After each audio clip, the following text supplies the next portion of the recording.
ईद का दूसरा दिन मुबारक हो।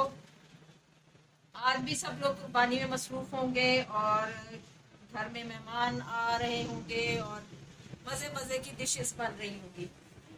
तो आप जो मज़े की चीज़ें बना रहे हैं उनमें साथ साथ ज़रा मेरी भी रेसिपी देखते रहें और पसंद आए तो ज़रूर बना के अपने मेहमानों को दें और खुद भी खाएं।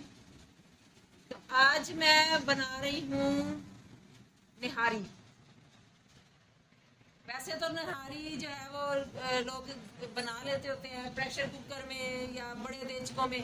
मैंने सोचा कि मैं आज ये लंबा काम होता है, तसल्ली वाला होता है, और दूसरा मैं इसको ना हांडी में बनाती हूँ। हांडी में इसका टेस्ट बहुत ज़्यादा अच्छा आता है।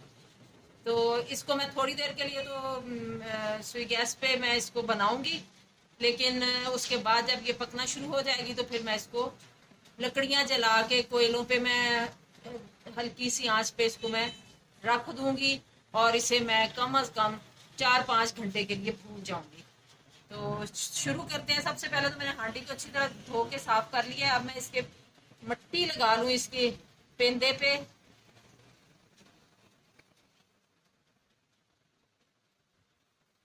यहाँ मैं इसके पेंदे पे सारी मट्टी लगा लेती हूँ।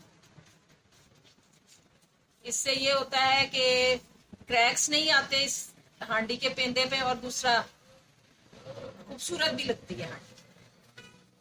और जब मैं इसको लकड़ियों पे रखूंगी तो ये इसका पेंदा जो है वो काला भी नहीं होगा मट्टी लगी होने की वजह से।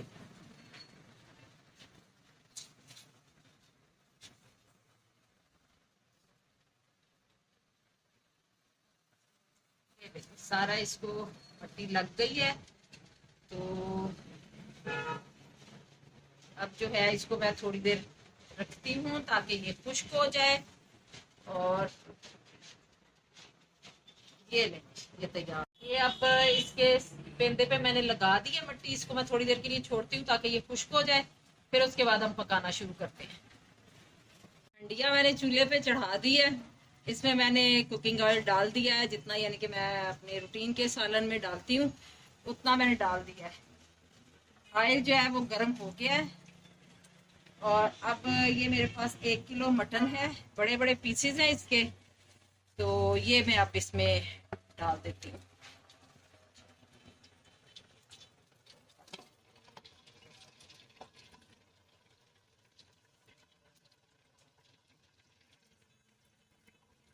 इसको अब मैं थोड़ा सा फ्राई करती हूँ। हाँ जी,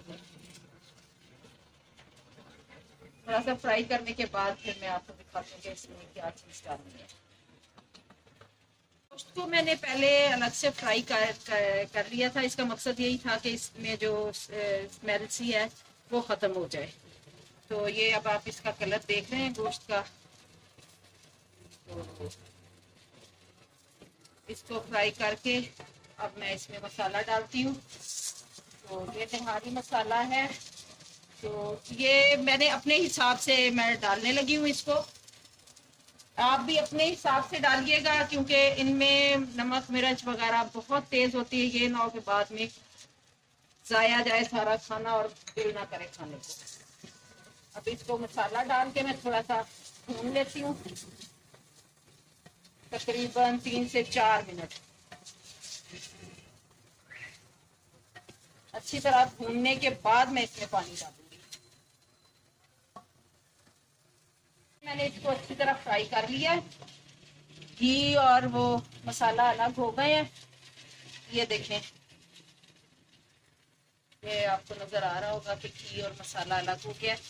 अब मैं इसमें पानी डालूंगी। कम अज कम भी मैं जो है ना 1 जग पानी का जो है ना वो भर के डाल दूंगी। और डालते हैं।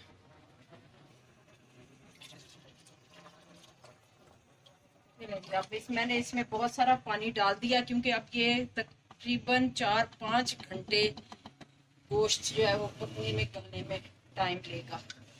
तो इसके ऊपर अब मैं ढक्कन दे देती हूँ।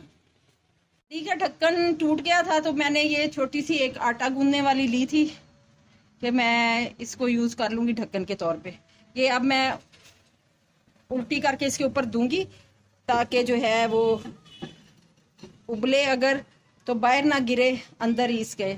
अब मैं इसको भूल जाऊंगी 3-4 घंटे के लिए। उसके बाद इसका ढक्कन हटाएंगे, फिर देखेंगे गोश्त गल गया है तो बाकी का जो चीज़ें इसमें डालनी हैं और जो इसको फाइनल टच देना है वो फिर बाद में आपके साथ मैं इसको शेयर करूंगी। मैंने एक दरमियाने साइज की प्याज ली है, उसको बारीक स्लाइसेस में काट लिया है और इसको थोड़ा सा ऑयल डाल के तो मैं इसको लाइट गोल्डन सा कर लूँगी और फिर वो भी मैं इसमें हांडी में शामिल कर दूँगी। ये प्याज जो हैं वो लाइट गोल्डन हो गए हैं तो इनको अब मैं इसमें डालूंगी। इसका ढक्कन अब मैं काफ़ी घंटों के बाद अब मैं उठाने लगी हूँ इसका ढक्कन। बिस्मिल्लाह। और ये प्याज अब इसमें डाल दूंगी मैं।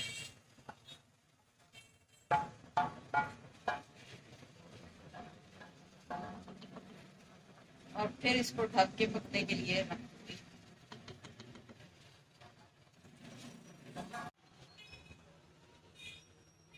अब यहाँ पे मैंने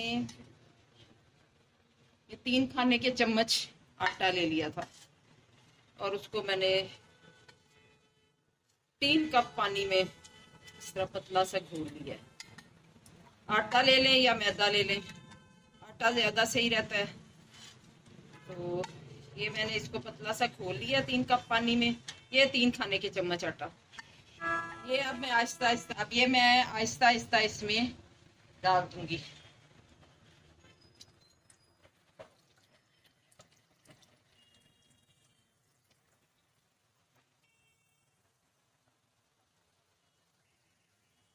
और अब एक दफ़ा फिर इसको ढक के मैं पकने के लिए छोड़ देती हूँ, बल्कि अब मैं इसको कोयलों पे शिफ्ट कर देती हूँ कि ये अब पकती रहे। ये मेरा निहारी जो है वो मुसलसल 4-5 घंटे से पक रही है। मैंने कोयलों पे इसको रख दिया था तो माशाल्लाह से बड़े अच्छी तैयार हो गई है। अभी मैं इसके बाकी की चीज़ें सारी तैयार कर लूँ जिसके साथ मुझे ज़रूरत है, तो फिर उसके बाद जो है इसको मैं डिश आउट करती हूँ और आपको दिखाती हूँ कि कैसी ज़बरदस्त निहारी बनी है। अल्हम्दुलिल्लाह बेहतरीन सी निहारी तैयार है। आप इसकी लुक देखें, हर चीज़ बड़ी मुनासिब सी कि बाज़ दफ़ा जब बाहर से लें तो ऊपर से ऑयल जो है या घी जो है वो निकालना पड़ता है, लेकिन घर में चीज़ें तैयार करने का फ़ायदा यही है कि अपनी मर्ज़ी से चीज़ें डालें, अपनी मर्ज़ी से मसाले डालें और जितना ऑयली इसको करना है उतना ही रखें। अब ये बिल्कुल मुनासिब सा मसाला है, इसमें बड़ा अच्छा सा गोश्त गल गया है और हर चीज़ आपके सामने है। इतनी बेहतरीन खुशबू है और जायका भी इंशाल्लाह ताला बहुत ही अच्छा होगा। अब इसके साथ जो मज़ीद चीज़ें जो इसको खाते हुए वो साथ इस्तेमाल करनी है वो उनमें लीमू है, इनको भी मैंने काट के बीज निकाल दिए हैं। अदरक है, इसको मैंने बारीक बारीक काट लिया है। हरी मिर्चों को मैंने बारीक नहीं काटा, चाहे तो बारीक काट लें, वरना अक्सर ये होता है कि लोग नवाले के साथ ही पूरी हरी मिर्च को पकड़ा होता है, नवाले के साथ ही तोड़ तोड़ के तो उस वक्त नवाले ले रहे थे, वो ज़्यादा उनको मज़ा देते हैं। थोड़ा सा टाइम तो लगता है लेकिन इतनी तसल्ली होती है कि अपनी मर्जी से हर चीज़ को साफ सुथरा करके तसल्ली से पकाया है तो किसी किस्म की कोई शक की गुंजाइश नहीं रह जाती कि बहुत अच्छे तरीके से खाना तैयार हो गया। तो मैं अब ये खमीरी रोटियां साथ हैं, आप इस नान के साथ भी, तंदूर की रोटी के साथ भी इसको खा सकते हैं। हर तरह से बहुत मज़ा देगी और मुझे उम्मीद है कि मेरी ये रेसिपी आप लोगों को आसान लगी होगी और देखने में भी बहुत अच्छी लग रही होगी और इंशाल्लाह ताला मुझे पूरी उम्मीद है कि इस जायके में बहुत बेहतरीन होगी। मेरी ये रेसिपी अच्छी लगे तो ज़रूर ट्राई कीजिएगा। अल्लाह ताला हम सब को अपनी हिफ्ज़ो अमान में रखे और अपनी नेमतों से भरपूर लुत्फ़ उठाने का हमें मौका दे। अल्लाह हम सब का नासिर हो। अल्लाह हाफ़िज़।